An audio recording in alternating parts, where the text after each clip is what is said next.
stand, we'll have a moment of silence and do our pledge of allegiance. Yes. Is there anything going on, I'd like to request to say a prayer before we start the meeting, is that possible? Well, according to our rules of procedure, we have a moment of silence, and that has to go through the policy committee to be changed. So until that's changed, we have to abide by the policy, so we'll just have to go with the moment of silence right now, so.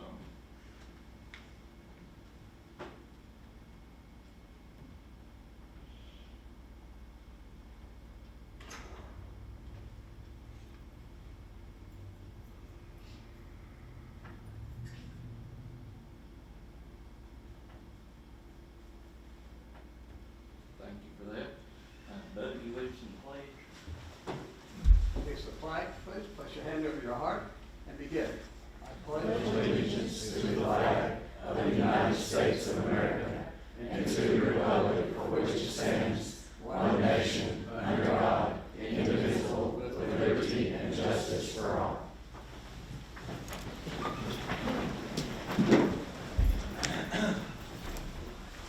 Here comes Tony right back in to start on the recognitions.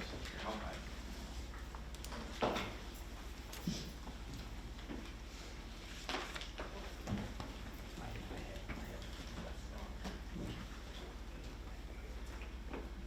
All right, I believe Todd Ballard is here. Come on up, Todd.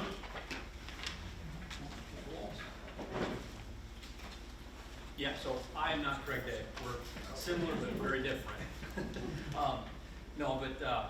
So I'm Todd Ballard, Assistant Principal at Jefferson Elementary School. On behalf of Mr. Day and the Jefferson Elementary School family, we wanted to thank and recognize Tony Walls and Providence Church for all the hard work and dedication that they've done for our school. Providence Church, they've been faithfully serving the school and the community for the past almost 15 years now. Pastor Walls and his team, they come in, they take care of all our landscaping, they trim the shrubs, take care of our flowers. This year they put mulch around the whole building. So we're very, very thankful for all the work that you guys do for us. Thank you. Thank you.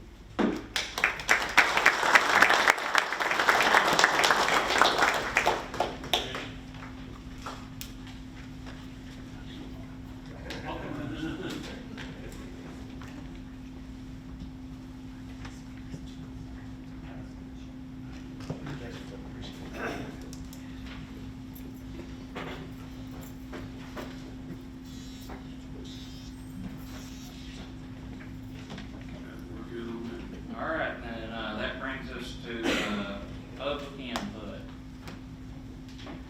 We have 5 tonight. The first one is Stephanie Bales from Newmarket, and she's going to speak to you about part-time classified time. All right, remember to make sure you state your name and address, and then your clock will start for you. Yes, my name is Stephanie Bales. My address is 101 River Road in Newmarket. I am the part-time assistant at Newmarket in the pre-K room. I was here earlier and spoke to the policy review committee regarding this topic. I thank them, and I want to thank the rest of the board for everything that you all do for our students and staff. Throughout the year. I want to thank you for the opportunity to come back and speak before you. This is not only for myself, but this is for all part-time classified staff in the county. I'm here to address a concern about our accumulated time off. The subject was previously addressed in an email directed to all of the school board members, Dr. Arnold and Carol Baker. I also sent a copy to my principal, Angie Rogers. In this email, I stated how our hours are accumulated and into what category those hours are labeled. Our accumulated time is labeled as sick time. And of course, that means that work can only be missed if the employee is sick. Unlike teachers or full-time classified staff, there are no personal days earned. Some staff that I have spoken to try to get most of their appointments and personal business, everything they need to do and take care of during fall break, spring break, Christmas breaks, whenever we have time off, and then after school hours. However, that's not always an option.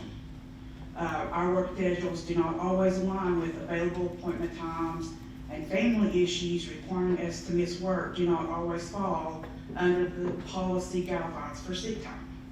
I know everyone here understands that life doesn't stand still and things can change in an instant. So I want to bring light to some situations that, as I spoke to the policy review committee, that led me to come here and speak. If an employee needs to take a day off for a child's wedding, they must take leave without pay, as the reason does not align with sick leave guidance. This situation is one where we would lose pay if we had to take off. As a part-time employee, I'm not allowed bereavement leave like full-time staff. Again, these days would be without pay if I were to lose a parent, a loved one, spouse, or heaven forbid, a child. I would have to take those days off, and then also fear that I wouldn't get paid for them. With approval, full-time employees are allowed personal leave and bereavement leave, and we as part-time employees don't have that opportunity. Speaking for myself, I live on a farm, and there may be animals and needs that require me to give immediate attention. According to the current sick leave policy, this would also not align with the sick leave policy, and I would have to take leave without pay. Given this situation, I also ask that consideration be made to the current sick leave policy 5.302.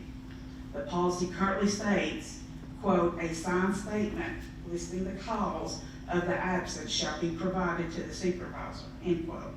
In situations like these, I would not be in a position to obtain documentation for an absence. I propose that the benefits of part-time employees be brought to align with other classified employees. I'm asking that part-time employees be credited with a personal day as well as bereavement days. I'm also asking that consideration be given to policy 5.302 regarding documentation for the use of sick days.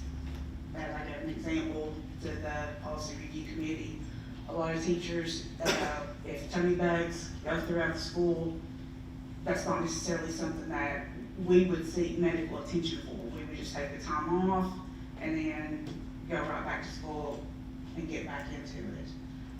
So that's not every medical situation requires a doctor's visit.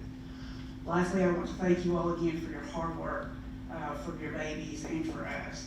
So thank you for your time and your consideration. Thank you. Who's next? Next is David Seal from Dandridge, regular at school board meetings. Thank you, Mr. Chairman, members of the board. I'm David Seal, 730 San Martin Road in Dandridge, speaking on the Prairie School Board meetings. 1 year ago, I appeared in front of this board and explained the new approach that our Supreme Court majority has taken on religious freedom, including prayer on school property and on public meetings. I believe you're clear to have an open in-person prayer to start your meetings, and I back this up with Supreme Court cases. I hope you read the ones that I sent you, and they're cited as follows: Kennedy versus Bremerton, Town of Greece versus Galloway, Espinoza versus Montana, Carson versus Mason, Freedom from Religion versus Mack, Fulton City versus Philadelphia, and Marsh versus Chambers. At this point, I'm wondering what it's going to take to convince you. Liberal attorneys and pink-striped progressives will say anything to keep prayer out of a school board meeting. Because of this confusion and misunderstanding of the free expression clause, a bill is going to be filed in the next legislative session to codify that you can open your meeting for the prayer. I know this because I wrote the legislative intent of the bill, obtained the sponsors, and I wrote the approved Jefferson County resolution to support it. I urge you to adopt the same resolution at your next meeting. I'm sending you a workable copy, a Word file, and supporting documentation on everything I've just told you. Again, I'm willing to meet with any of you one-on-one and explain these cases and the new court doctrines line by line and word by word if you so desire. And again, thank you, Mr. Chairman. Thank you. All right, next.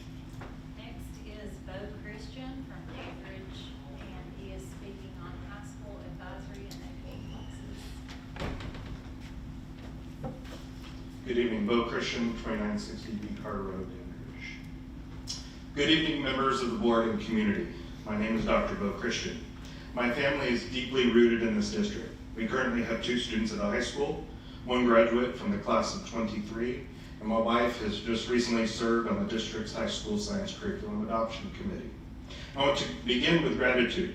This district has remarkable teachers who have made lasting impacts. Educators like Dr. Alder, Mr. Weaver, Henderson, Ms. Jurek, Ms. Hodge, Mr. Price, Eplin, Kyle, and Ms. Ramona Pedico. My son, the 2023 graduate and now a cadet at the United States Air Force Academy, who was Jefferson County's top student his graduation year, a National Merit finalist, and the county's first and only Seal of Illiteracy recipient, told me just today that Ms. Pedico was the teacher who best prepared him for college. That kind of excellence deserves recognition. And that brings me to my request. I'd like to work with the district to better highlight areas of student achievement that often cost the district no money. Valedictorian and salutatorian recognition. Even if awarded privately, these titles matter. Universities and military academies still consider class rank, and many colleges offer full tuition to these students. The National Merit Scholarship. It begins in the junior year PSAT. Universities in states like Texas, Alabama, Florida, and others offer full rides for finalists. Our district has produced at least 2, my son and last year's Eli Jones. The Seal of Illiteracy Awareness, which is a special thing in Tennessee. It's Tennessee's recognition strengthens applications and opens pathways for advanced language learners. Advising also matters. Too often, my 2 daughters had to push just to access advanced courses. Students aiming for selective colleges or military academies especially need early guidance on the value of honors and AP courses. Finally, extracurricular access should be flexible. My junior this year attended, just after her 8th grade, the Rosie Girls Camp at the high school and wanted to take an introductory welding class to fill an open period this year, but couldn't because she wasn't part of that CTE pathway. That was a lost opportunity. Our district is already producing students who shine at the highest levels. Let's spotlight those achievements, give family the right information, and ensure every student has the chance to reach their full potential. Thank you for your time. Thank you. Next is Charles Hicks from Jefferson City, speaking on prayer in school.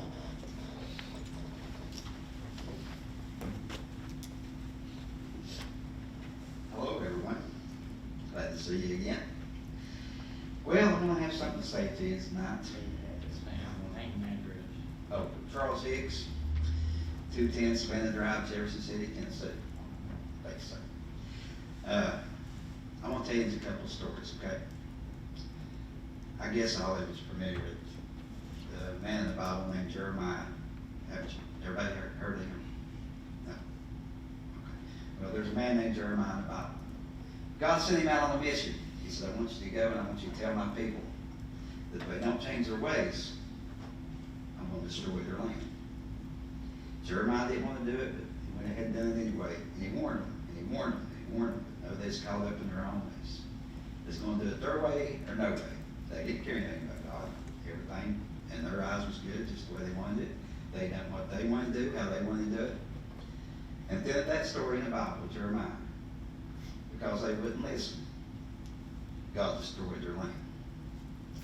And all the Israelites, they went into captivity as slaves.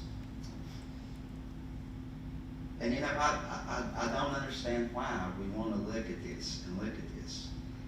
The last school board meeting, the hand of God was not in this school board meeting. I've never seen God anywhere. Because he worked in the school board meeting last session we had. And a man comes up and asks, as a school board member, if he could say an open prayer, and cowardly, that's not our agenda. We can't go with that. I understand your position. But we want to run and hide and be afraid when you all have a position to hold and will not even take to this consideration. But let's put in prayer back in school.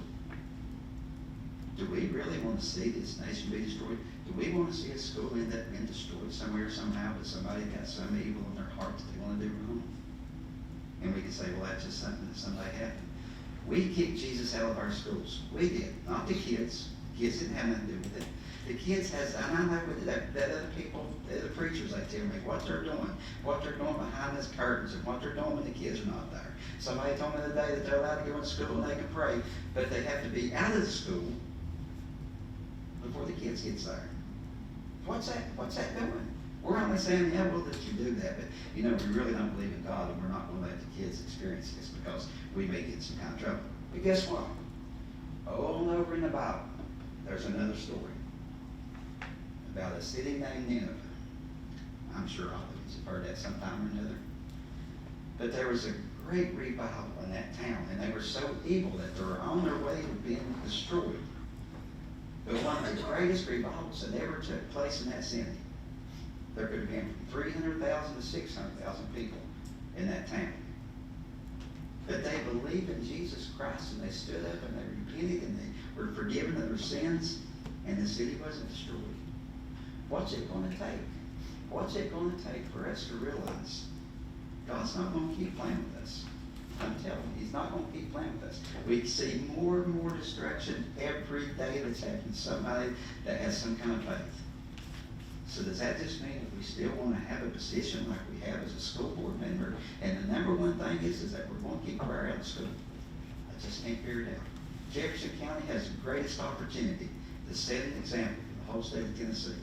And it will go down in history as being a system of a school board that's going to say, you know what, we're going to stand up and we're going to fight this. And we're going to put prayer back in school one way or the other, and then you're going to come to find out, if you ever do, all these things that you say that can happen, you're going to find out it's never going to happen. Because when you once stand up for Jesus, he will be there to back us up. And I sure hope that one day you all will open your eyes and take that step and say, you know what, here in Jefferson County, we're going to make a difference. Because I love you guys. I'm not talking anything bad about you. You've got a job to do, and I do love you. And I love coming here and talking to you. And I hope you'll always keep letting me come back, because I'm going to be here every school board meeting that you have. Thank you very much. Thank you. And the last one is Sharon Ward from Jefferson City, speaking about Jefferson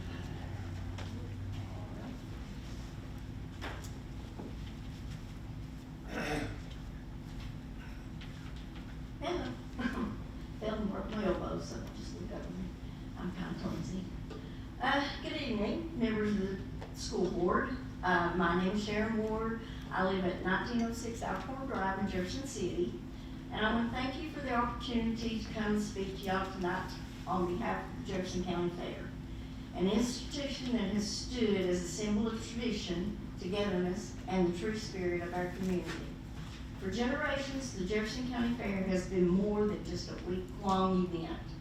It's become a homecoming of sorts, a place where old friends reunite, young people make lasting memories, and families come together to celebrate the rich culture and heritage of our beautiful county.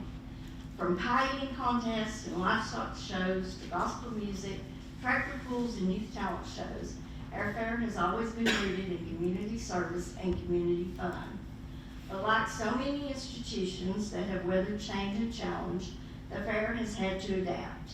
And in that adaptation, we lost something precious: the sense of performance, the sense of belonging, and the sense of tradition that only a long-term stable home can provide.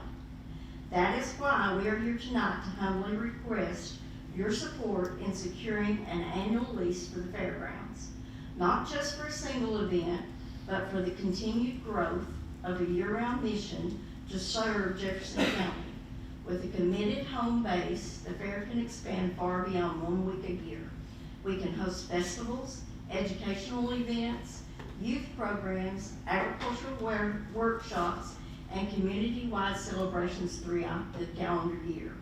This is more than a lease, it's a partnership that aligns with the values our school upholds: a community involvement, student engagement, leadership development, and a pride in our local history. Our 4-H and FFA students already find a platform at the fair to showcase their hard work. Imagine the impact we can make on ongoing programming that keeps our young people connected to their roots and proud of where they come from. Let us return the Jefferson County Fair to what it was always meant to be, a pillar of this community, not only during the fair week, but all year long. With your support, we can plant our roots again, deep and strong, so that our children and their children will continue to experience the magic of the fair for generations to come.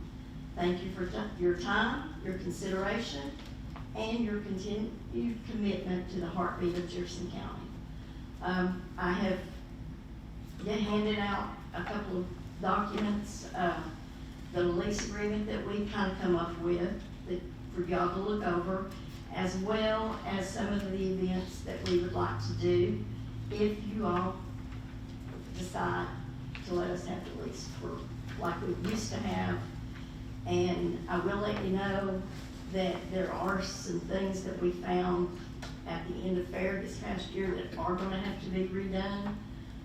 Some of the water lines are in bad shape, some of the sewer lines are in bad shape, so there is some things that are going to have to be done at the fairgrounds. So just to let you know all those things. Is there any questions? All right. Thank you. All right.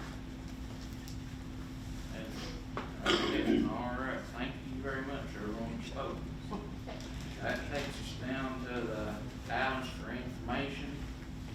Turn it over to the director. Within your packets, financial report, Jesse, anything you got on that with the financials? They approved all the budget amendments, Budget Committee and County Commission. So after your budget amendments that you all approved last month, your unassigned fund balance is around 10.1 million.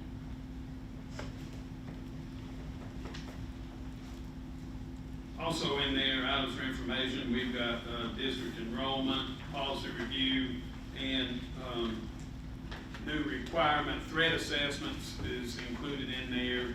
That's just every quarter, Carrie's here somewhere, no? Every quarter we have an updated version for threat assessments. So basically you just get numbers. So that's an ongoing thing. We've not had any what we consider credible threats. So you'll see that listed in there. And then also I sent you an email today on Talbot Elementary School. Just talked a little bit about updates there of where we're at with that project. So we've done some minor work up there with site prep, and ran into a little issue Saturday during that rainstorm.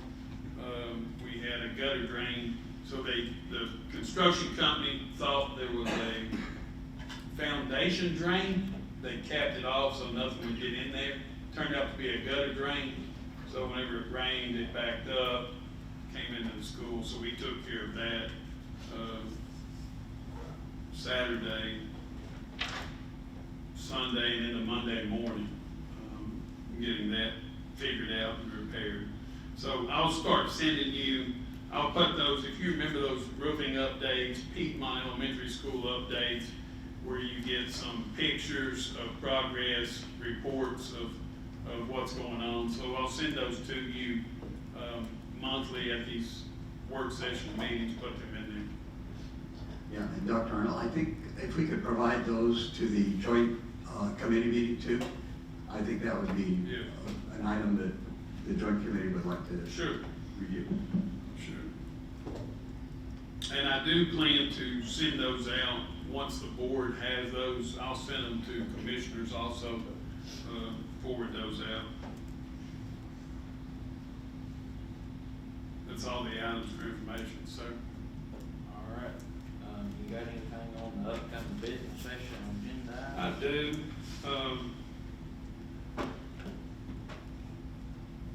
so on the upcoming new business, we have, just a couple of things. First of all, before we get to agenda items, I do have, you all have approved that director evaluation, and I will work, Rhonda and I will send out some dates prior to, maybe during fall break, and shortly after fall break for some dates that you all could schedule with me, sit down, go over we've done that the previous couple of years, so that's worked well. If you want to, sit down and go over anything, we'll schedule some time for that. And then also, coming up, I wanted to put on your radar, it won't be on this month's agenda, but we are, over the next month, we're getting the 2026-2027 school calendar for you to see in November. So normally what we do, we talk to election commission, see what elections we have coming up. We'll send that out for preview to departments within the central office, principals. Once we kind of get a draft, we'll send that out to school personnel just to get a bunch of looks at it to make sure we're not missing something before we bring it to the board, a final draft for approval for you all to consider. So that's coming up in November, but you may be hearing stuff about that over the next 30 days or so until we can get something in front of you. Mr. Chairman, Yes, sir. Director, is there anything in our calendar that reflects Constitution Day? I don't know that there's something in our calendar that's listed. It is a state it's a state law, so we recognize Constitution Day through TDOE sends something out. We always send something out. Well, I say we take a day out, celebrate, make it a holiday for the school. I'm usually not against Take a taking look at days it. off. I took a day off. I'm retired. Yeah. I don't know why you brought that up, but it just hit me. Yeah, we could always, I can't remember how that falls. Sometimes it falls on a weekend. It's not designated to an exact day during the week, but we could look at that Friday or Monday or whichever week we celebrate. I'm bad to tell stories and take up time, kill time. I'll share a quick story with everybody. And July 13th, 1966, that's in the other century, by the way. I was drafted into the Army and went to the Veteran Center in Knoxville. And Hit that button, Coach. thank you, Danny. There you go. This is, I don't know, I just thought about it this week. When you get older, you think of things you did long ago. And I was 19 years old, just turned 19. And got my draft notice after 1 year in college. Found out I was too tall for the Army, 6'6" limit. The beds only go to 6'6" and so on, the clothes. But I got drafted anyway. My mom took me to the bus station, Newport, the whole bus load of us went to the induction center in Knoxville. And she said, Randy, you need some money to take with you? I said, no, they'll feed us and I'll be back home this evening, I'm too tall. I said, give me a dime and I'll call you when I get back to Newport and you can come pick me up. She said, all right. Well, I went to the induction center, we do all that stuff, you know. One of the last things they do is they measure you. When you step up on this machine, the scales, y'all been on those scales, right? They pull the thing up and put it right here. But to me, there's a gap between the two poles. So the guy doing this, I looked at him, I wanted to get in the Army really bad. I looked at him, I said, have you met your quota today? They was a quota back then, go Vietnam. You know, they take about anything. And I was about anything. And he said, no. Well, I was good at math, I think. So I knew I was 80 inches. I said, well, will you write down 70 inches on that piece of paper? And I won't say nothing if you want. And he did. And I'll follow him. But here's the story. You know what happened next? At the end of the day, there's a whole room full of us that had gotten to that point of being sworn in. It'd be better if we got in here. Anybody here? And this is the Constitution thing. I don't have a copy of it. I wish I had to read to you when we raise our hand and to support and defend the Constitution of the United States. I remember that. And once we got through, we took a step forward.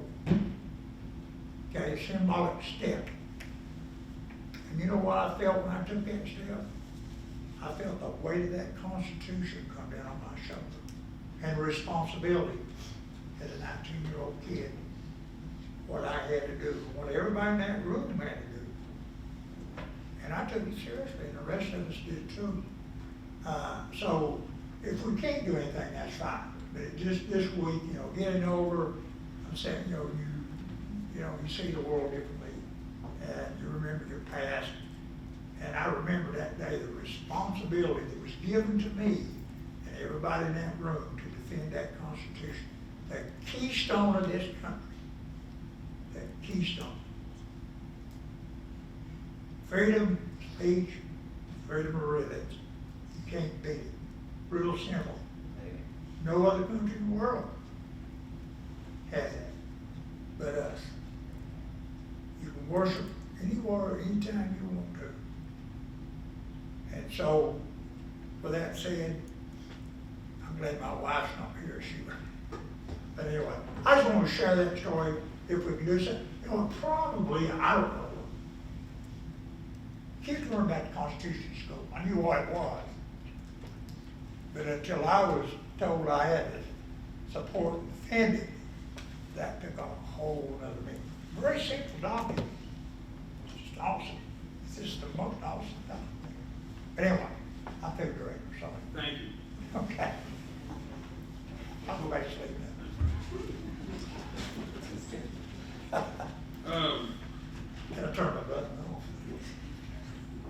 Looking at a few things on the new business, we have the ag building that was requested to be on the new business. It's also on the school commissioner items for discussion. So I'll leave my remarks out and let you all have that discussion. Yeah, I got a couple questions.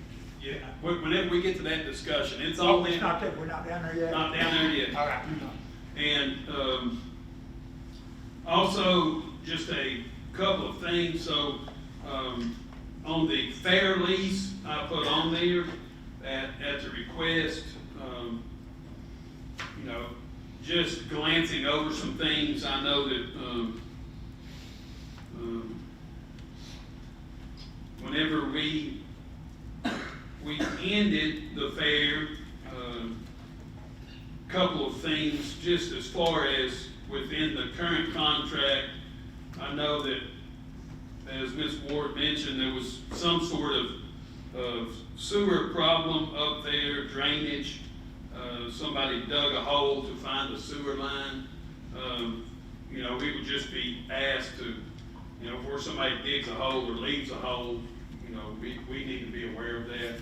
And then also, before anything's constructed on the property or torn down on the property, we would need to be aware of that also as a board, that you all have approval of that, as a board. And, you know, I know there was a new building, one torn down and one constructed prior to the fair, without board approval. So just to have that done in the future. But I think we have fixed that sewer line, one of the sewer lines that was, I think it was right there in the tractor pull area, maybe just over time collapsed that line. So we think we've got that fixed. And school board meeting schedule is, it's in your board packet, to hand out. No, it's that Right, it's right there. So we've got a draft in front of you. We've done the best we can looking at it. It's always hard to miss, you know, look at those holidays, look at time. So this will be on the agenda for approval. Just glance over that, look at that. We'll continue to look at it over the next week or so. We've got a long time between, this is one of those months where this falls at the end of the month, so we have about 10 days to our meeting. So we'll continue to look at those dates and make sure that we're not missing something. Jesse probably will get if you have a copy, we'll send you one. Rhonda got that today, so it's hot off the press. So we'll send that. We added in some dates on approval of the budget and those type of things, but you may have a more detailed. That calendar will have to go before then as well. Yeah. I guess normally in October, but I think they meet after budget committee and county commission meets in October, so. Yeah, we've got those April dates to look at the initial budget for board approval. Okay. We've got the July date. So whatever they go with, I'll just add to my budget calendar. Yeah, so we've got some stuff on there if you look at. And agenda items. I believe that's all I've got. Alrighty then. So then that brings us down to the items for discussion, and ag building was on there first. Now, I know Paul had asked if they put on the work session. Do you wanna go or do you want Coach? We let Coach start with it. All right. I think we both have the same kind of. Well, I just got a couple of questions, because I asked if we put on the voting section. And, Coach, could you turn on your mic? Come on, Daddy. Come on, Daddy. Do your talking, come on. All righty. Well, I'm not saying I'm allowed to talk about something. Anyway, this couple of questions. Has the number changed, you know, and that motion's made? I think you told us we needed $430,000. Yeah, so that was a bid item. Right. So I've not touched that, negotiated anything with that company, until we accept that bid. So if you had a price, let's say the board, until the board, I won't put anything, until the board takes action, then I'm not gonna discuss anything with that company. So we can stay with one question in the motion that made it, that number will be the one to use to add to the money we already have. And that's the present bid, right? $431,000. And there's other money that we have set aside for that. Yes. Okay. And then the other, I guess, is how far along in development. We've got plans, right? Yeah, so we have blueprint plans, architectural designs that are approved, that was spec'd and bid on, so down to the type of metal, type of joist, type of So that would be everything. in that number. Yeah. I guess my question is as soon as we can get, if we fund this, basically, kind of a shortcut thing, we can go ahead and start getting bids in now. It's done. The bid's done. The contractor has, We done got that. All yeah, done. it's all done. I believe it was a 45-day, 90-day to start. 90 day to respond to the bid. Yeah, 45 Are we days. still within that range? we are within that range. Funds Okay. would have to go before budget committee and county commission to approve. Right. Yeah, So once it passes county commission, we start digging. we could award the bid at that point. Award Yes. bids and all that. Right, thank you. That's what I want to know. I'd like to get it up and running, to start next year's school year. Whatever year, 26, 27. Yeah, I believe the company that won the bid said that they could start within a 45-day window of being awarded the bid, start construction. It's a 180-day contract. For completion. For completion. Said that they could start it, this was like 30 days after the bid opening, they could have started it, so. Okay. Yeah, I'm done. I'm sorry, Paul. Thank you for that, before I forgot it. You technically put it on, so that, I just wanted to make sure that we had time, you know, for anybody who had questions about it.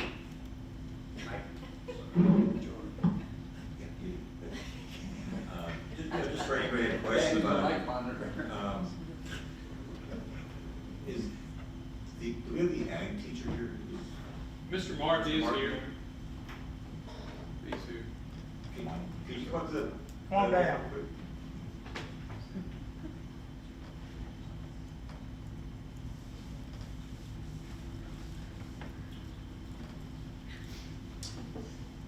So I actually saw the plans.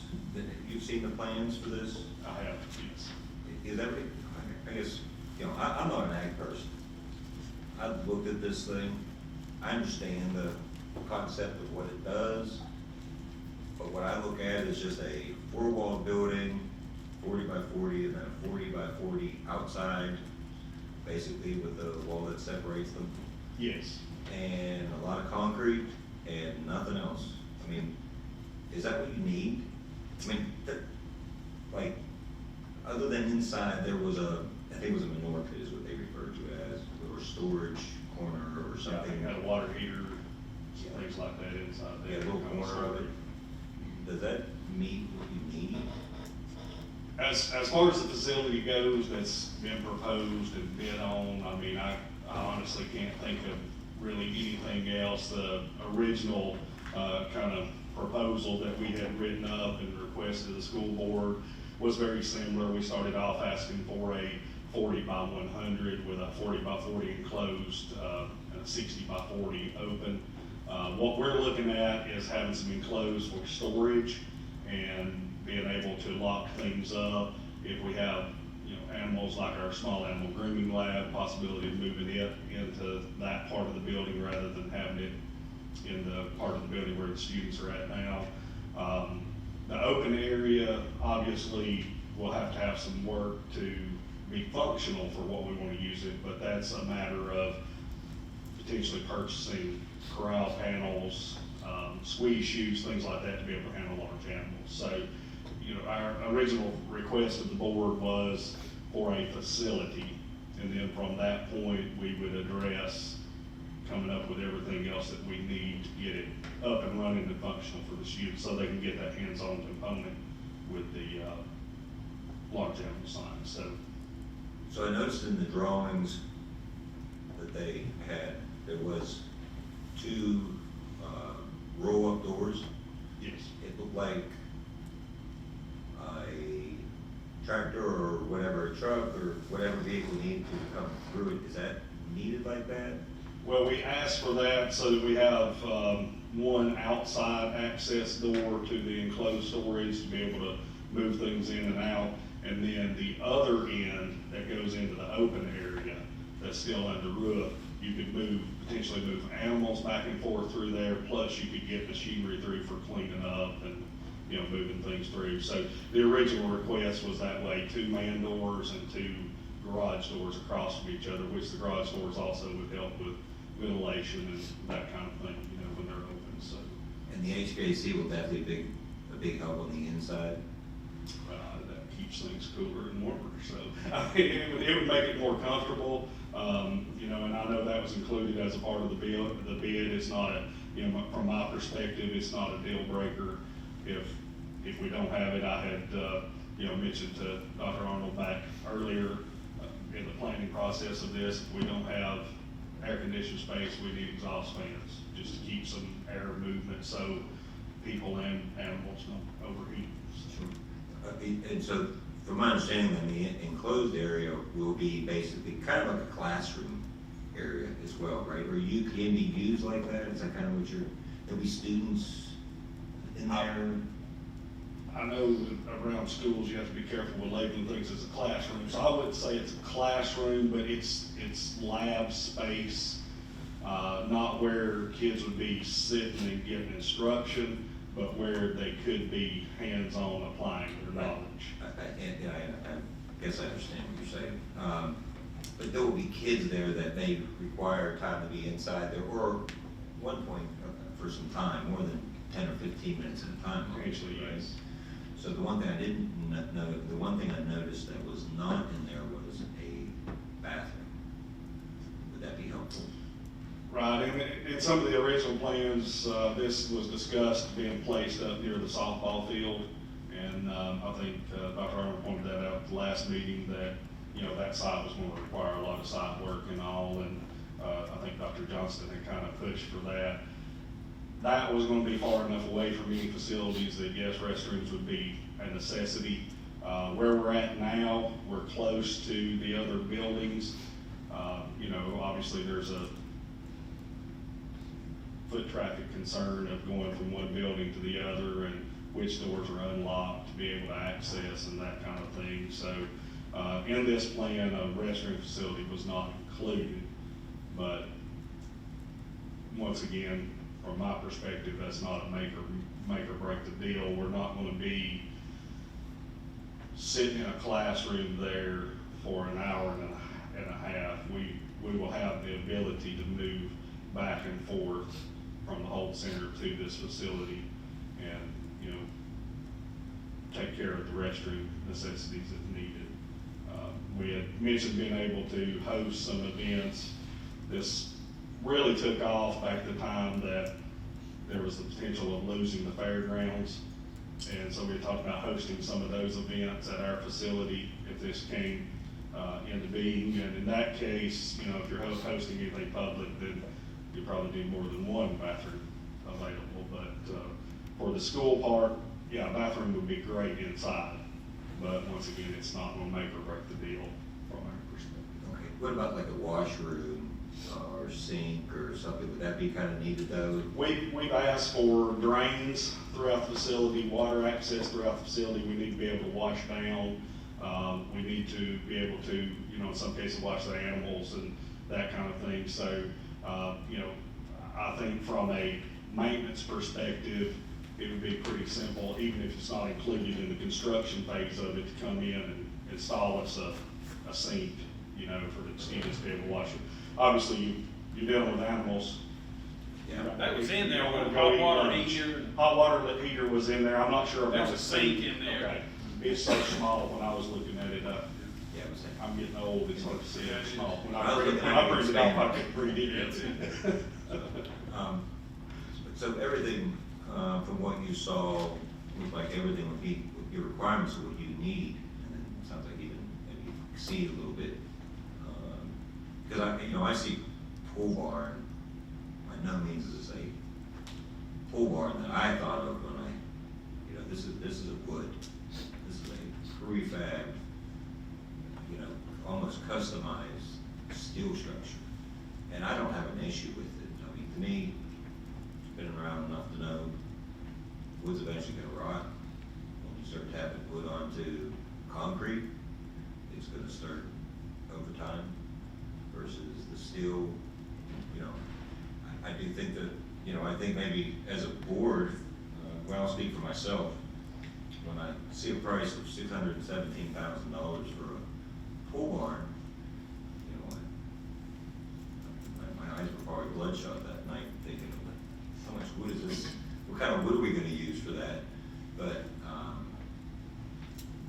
I have a little questions on, that has nothing to do with you or the need, but maybe, on certain prices that was given. But I think, when I look at a project like an AutoZone getting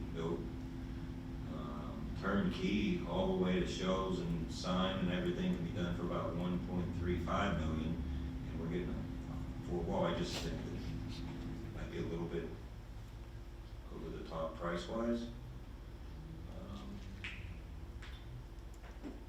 But with that being said, I think I spoke, so there's probably ways that we could, if we felt the need to try to limit or cut costs in certain places we could. I mean, there's not much to really cut if we had to. Discussion. One thing I would consider is, Adam and I, we're about the same. We're not gonna be here too much longer. But our goal is for that ag building to be here whenever that school's 100 years old. So, you know, we're building something for the next 50 years. And we're not gonna put kids in it, we're not gonna put, we're not gonna leave animals in it without proper conditions. You know, last thing we wanna do is kill somebody's pet rabbit. You know, we're taking a lot of things into consideration. You know, if it was on my property and I was gonna put cows in it, it'd cost $45,000. But, you know, to put somebody's animals in it and to put our students in it, it's a little different, scenario to be able to, it's also on campus behind the greenhouses, every car rider that comes behind that building, every softball, every baseball, every football event, people are gonna see it. So, you know, we want something that is, respectable and is, you know, we put a major renovation into that high school campus, at a good time. To build a new high school of that size, you're looking at $140 million with all the complexes and athletic events and things there. So, we need to, that's our high school for the next 50 years. So, we just need to consider that whenever we do a project and do it so that none of us have to deal with it again. Mr. Martin, are you gonna have a show ring inside the building? In the outside area, a show ring could be constructed. If we plan on all of that being portable and changeable, so yes, we could construct a show ring, whether it's for a hog show or a cattle show or whatever, with the size limitations that we have, so. We have a building on the fairground in Jersey City, on our ground, that was built by Mr. Carl Biddle. Right. He donated that whole building. And that's the most enjoyable thing that you do, is take your kid over there and then show them a cow.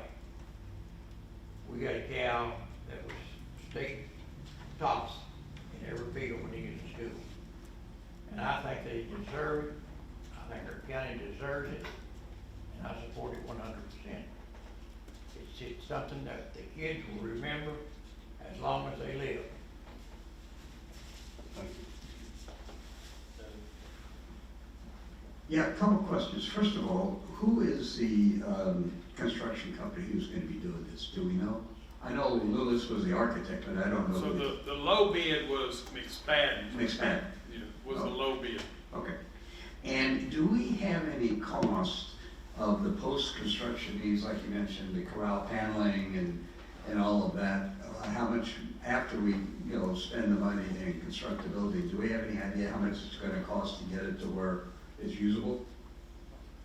A ballpark? We calculated some of that several years ago when we first started this process, just kind of looking at the options that were available.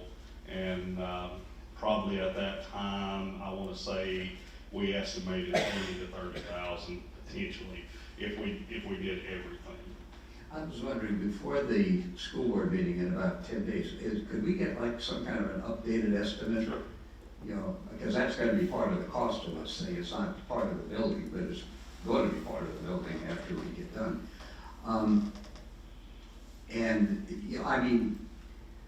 Actually, after Chairman Cameron and I got elected, you were one of the first people we spoke to.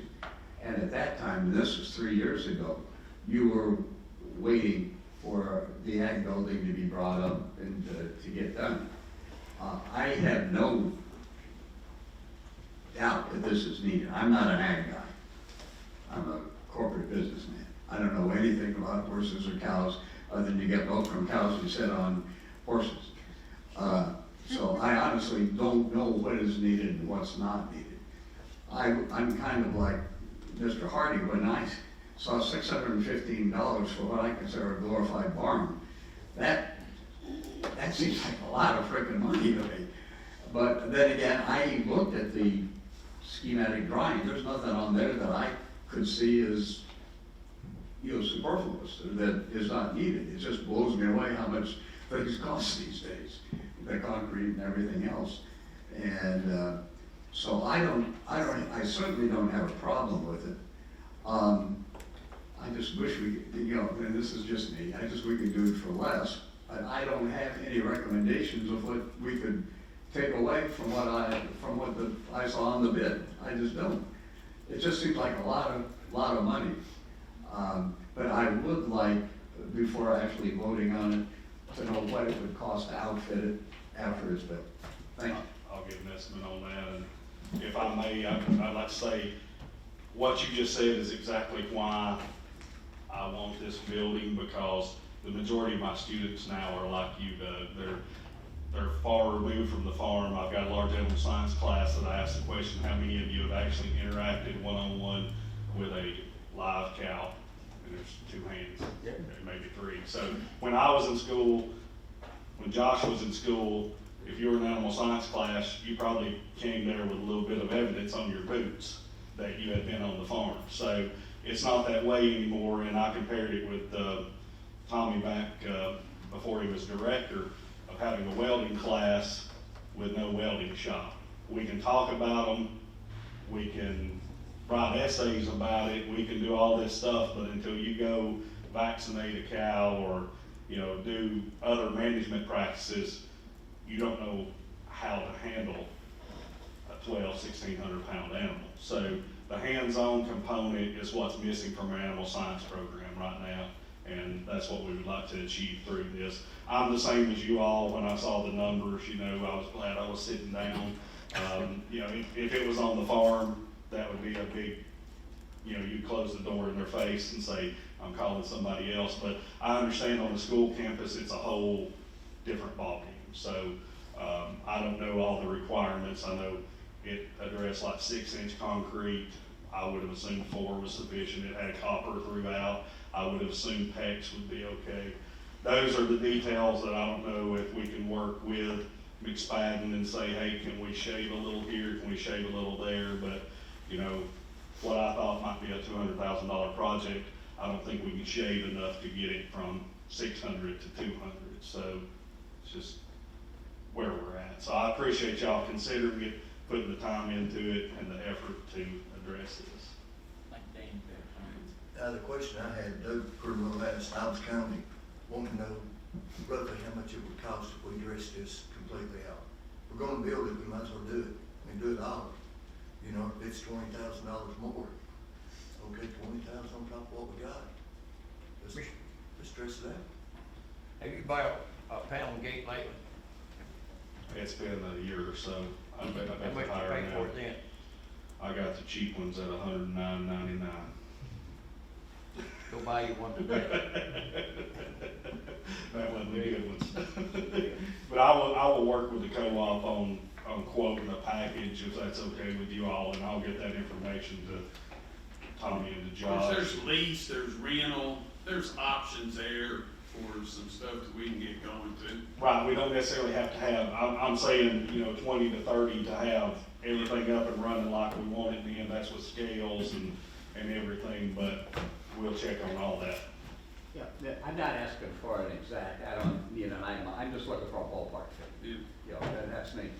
And while I have, can I ask, do we have any idea what the time frame for completion of construction is? So once we give them the go-ahead, they have 45 days to start. Right. And then once they start, they have 180 days to complete. 6 months. Yes, sir. Okay. Thank you. I got one thing. So I know y'all want this, and I want this for that, because I'm a proud alumni myself. Are you, Mr. Maples, never gonna retire? Because I think y'all need to be there to run this thing. Well, you know, we'll have to talk to the finance committee about that. I think I'll go. I've still got a little time to put in, Judge. Go ahead. Do you know I can talk when it comes about Oh, excuse me. Here we go. I grew up in Colony.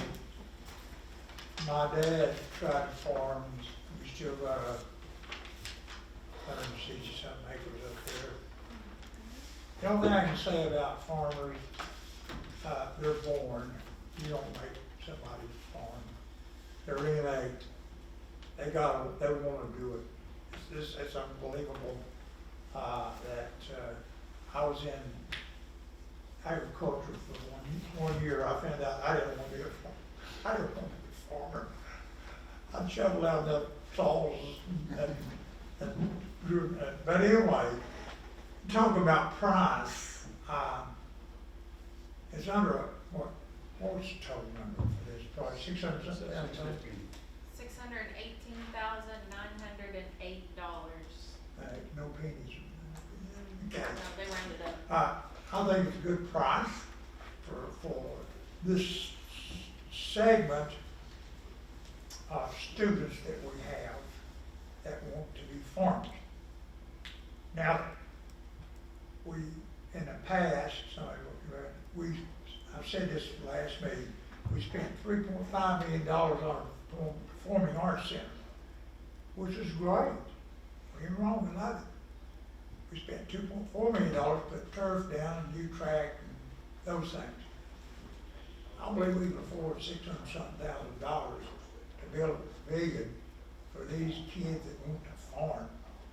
That's one segment of our society in this country we're beginning to ignore too much. They feed us. Everybody thinks they drive up and steep into a box to get food. They don't know where it comes from. 35 cents, they can supersize it. Have another heart attack. I don't know. You know, I worked on a farm, hay cut, growing tobacco. I mean, I did it all in high school, as long as job I could find. It's hard work. And so I think this building will really benefit those kids that, there's not many of them, but we gotta give them, I think we need support. Right. And I will say, if you allow me, the students that we have, the majority of them may not come back to the farm to work, but they're going into agricultural fields, a lot of, Yes. A lot into animal science. So it's going to benefit them as they move into college, pursuing a vet degree, vet tech, whatever. They got that hands-on experience. Right. So, do I think it's a lot of money to do? Could we start over because we don't like the architect? We could. I do think it's long overdue. I think, sounds like the ag department's been waiting 5 years for this to get done. And I have to agree with Dr. Arnold. I don't want just a couple wooden poles put up and some metal pieces put on the side. And, when I was questioning about the air conditioning, it's not that I want to take it away. I say, well, if we're going to put 2 fans in there, and by the time you do that, we end up maybe down the line put air conditioning in. Why waste the money? Let's just, I'm going to be for this as it's been brought to us. I think it's long overdue versus the time waiting to go back and try to get new numbers and the time that we would, I think enough time has gone by. And, I think it's time to get the ag department, their building, and these kids into a nice looking building. And, I hope we can come together and make this happen at the business meeting. I do have one question. And I don't if this is, what he was asking included just the corrals and the outside. Do you need anything inside, or is that what you were asking as I've well? got anything to make it functional. Inside and outside? Right, I will meet with the other teachers and we will brainstorm that and and we will divide it up when I present that to, you know, like I say, I'll get that to Tommy and to Josh, and they can get it out to you all ahead of the meeting, but we'll break it down, what it is and where it's gonna be used and how it will be utilized. So we will look at all those components. And I'm kind of like Chairman Impson, like, I don't need it broken down, detailed. If you think it's gonna be around 25 or 30,000 for this part and the inside's 12 by whatever, just We should be able to get you close. Hey, Mr. Martin, not on the ag building, but I saw where y'all, the Kubota stuff got underway. They got those, could you tell them a little bit about that in case they don't know? This is another great aspect of our agriculture program.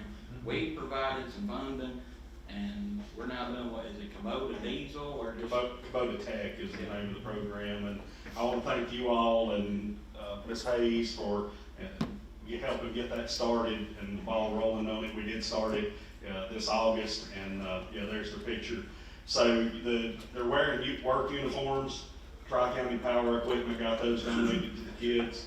Kubota does this program. I've been going through the training. I've got to go to one final training in October, and I will be done as complete as an instructor. They earn 8 certifications while they're in the program, and basically, if they pass all those 8 certifications, they will have the knowledge and the hands-on experience to graduate as a certified Kubota technician. So they could go to a Kubota dealer and walk into the shop, get hired as a level 1 technician, which basically means they already have their foundation training and they can start building from there. Kubota doesn't like for me to say this, but those tractors and pieces of equipment, don't care what color they are, they all have the same systems, so they can go, even though we're limited on Kubota dealers, they can go to any small diesel shops that's working on tractors, equipment, mowers.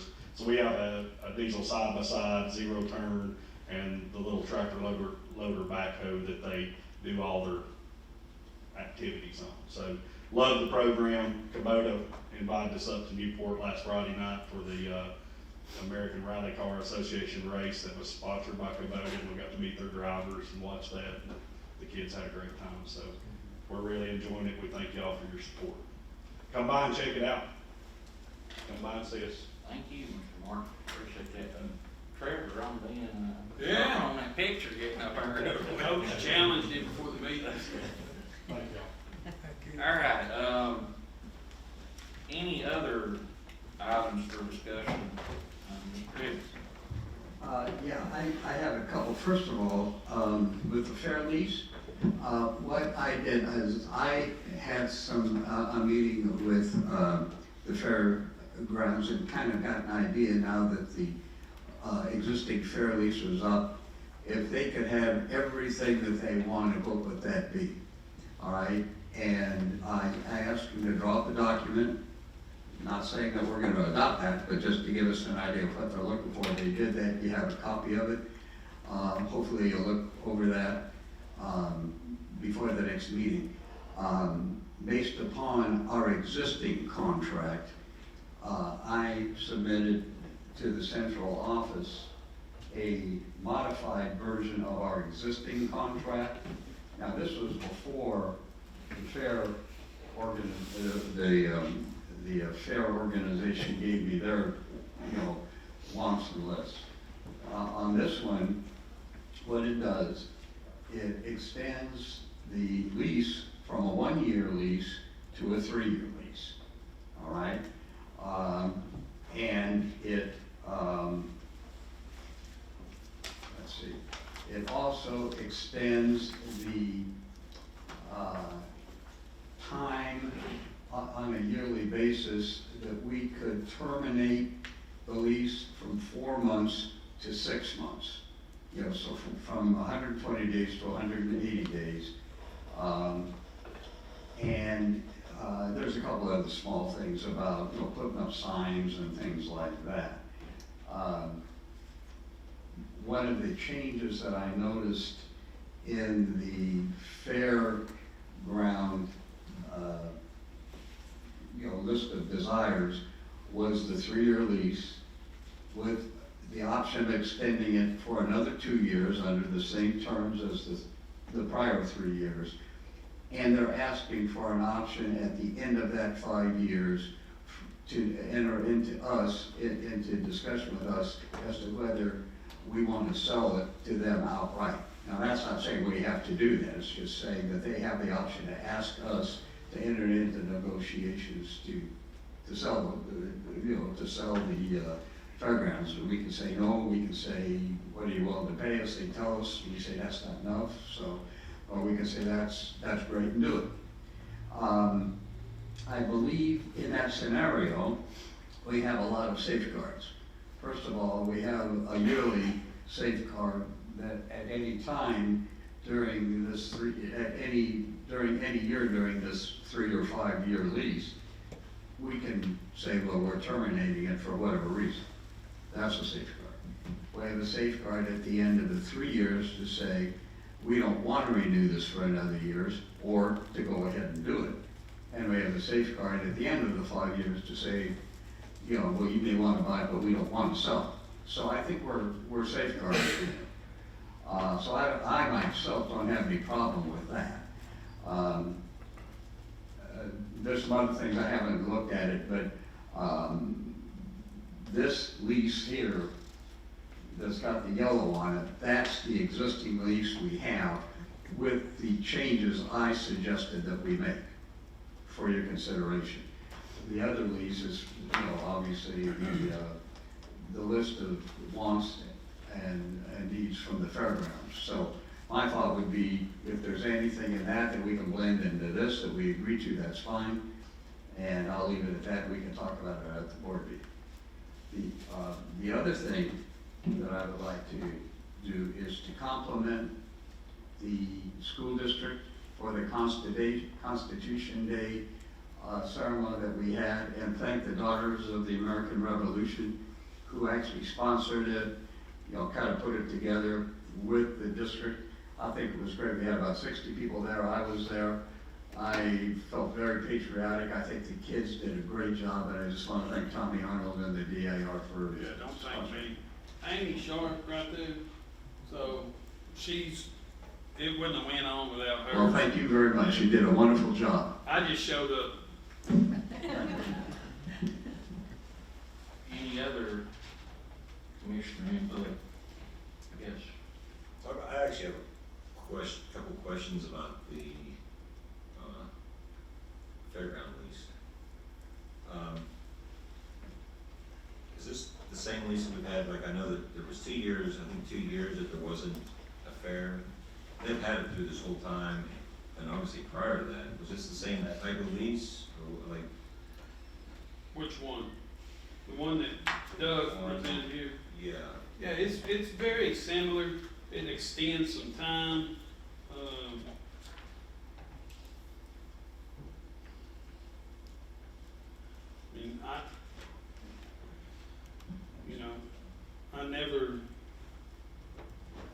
I'd have to really study it, but yeah, similar. I mean, you can see it just changes, lengthens some dates, removes some stuff.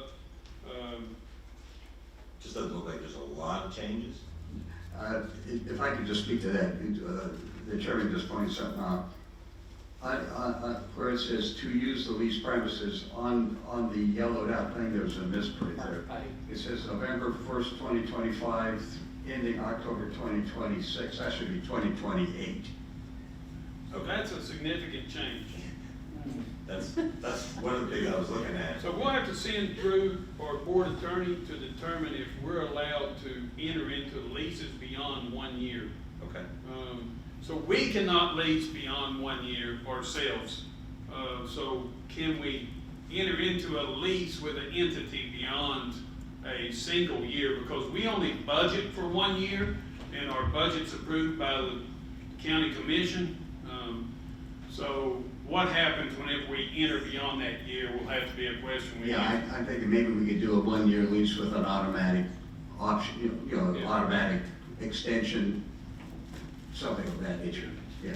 So what, yeah, and that's fine. My thing is just for their planning and for their ability to do things, I think they need more time. I agree with them on that. Whether we want to do an automatic extension for 2 years, it's all that legal stuff. I just think they need more time, more certainty to be able to book what they want to do and do what they want to do. And that's what this is trying to do, so. So I also didn't see anything when I kind of went through this, for any kind of maintenance as far as for the school, like the school district. Do we help them with any maintenance or like? At this point, we don't. We do not.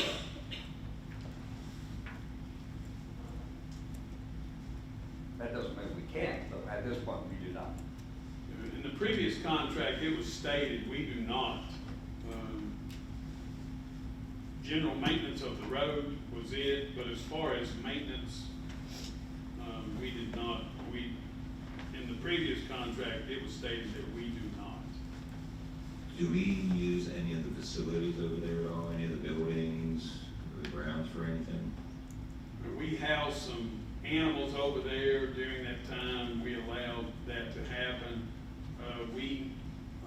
Ag Day, as far as Jefferson County Schools to operate, we do not use the fairgrounds for operation of the school district, no. So fairground, basically, monetarily, they take care of everything. Well, I mean, the maintenance, any kind of repairs. they do during the fair. So whenever we open it up, so we pay the bills, except for whenever they host the fair the month of July. Whenever we have Ag Day over there, we come in and do anything we have to do to keep it operational.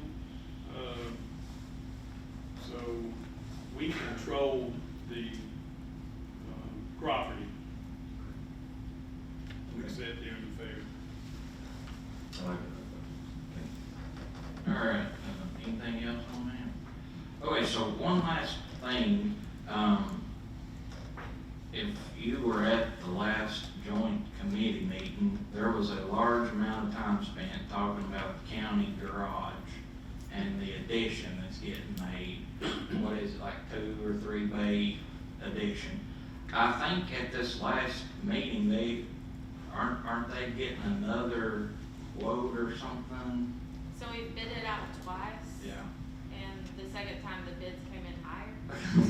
So we're kind of at a standstill. They're trying to get quotes to try to piece it together.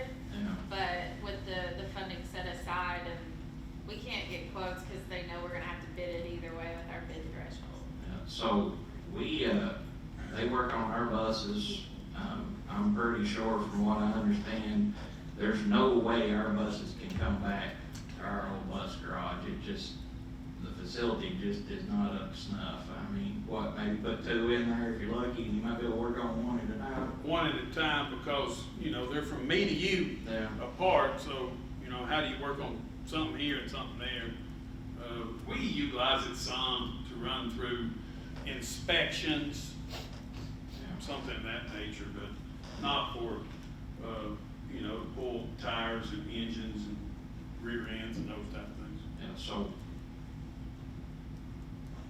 the thought being, since they work on a lot of our stuff, we've got gas, diesel, and propane buses that they are now working on. Maybe when there's some sort of, whenever they get to the point where they can do, put some money towards it, maybe assisting in helping. So I'll turn it over to Tommy and let him sort of talk about this.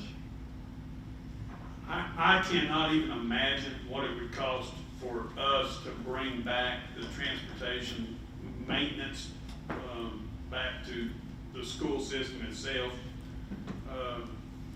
I'm sure that in return, so the county provides transportation maintenance for school vehicles. In return, our technology department provides tech services for county offices with the exception of the jail. So for the county to invest in a technology department would be expensive. For us to invest in a Garage. yeah, would be expensive. I can't even imagine. So right now, the county is about, somewhere around $450,000 to $500,000 away from doing that project. I'd say that's a third of the cost of what it would take us to build a garage and put our, bring back our transportation department. I think investing with the county in something that would allow, because our buses is part of the problem. It's bringing them over there is taking up a lot of space. More space, one bus takes up 3 patrol cars or 3 ambulances. So, I'm just telling you to consider the option of partnering with the county commission in getting this project funded and moving forward as an option. I think we've got a joint committee meeting on October 17th, and that might be a time where we broach this situation with them. I'm sort of like Tommy, after sitting and listening to them talk about it for an hour. They provide us a huge service, so I think it would be good if we could sort of assist in this since they're working on our stuff a majority of the time anyways. Doug, did you see anything? I like the idea of partnering with them. Again, with me, it depends on how much. And it sounds like they haven't really decided how much it's going to cost. I'd like to mention something. If we're going to do the Ag Barn, and I would like to revisit at least one of those HVAC projects that we didn't do last year. We can't do both of them.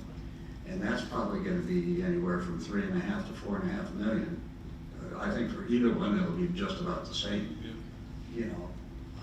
And then if we pitch in, as I think we should, to the garage, we're gonna, I didn't mind going a little bit leaner on our general fund because we were towards the end of the year last year. But I don't know how lean we want to run on our capital fund by doing, we got what? Let's say we have, let's just say 400 for the Ag Barn. Let's say 300 for to help kick in with this project, that's 700. And then we have, let's say 4.5 for the HVAC unit. That's about a little bit more than half of our capital fund balance. And I don't have any problem with doing that. But that, we're, again, at the beginning of the school year, we're not at the end. They helped us out with Jefferson Elementary. I think we should help them out. But I think we need to watch our dollars and cents as to how much we're willing to commit. But I'm not against the idea at all. Thank you. Anybody else got anything on that? Do remember, October 17th, I believe it is, when that meeting is. October 14th. 14th. 6:30 at Patriot Academy. 17th, my friend's birthday, I got that on my mind. All right, so, anything else under items for discussion? Yeah, good. Yeah, that's what makes it. All right. We work year round. Sorry. I know. If there's nothing else, then we will be adjourned until our business meeting next Thursday.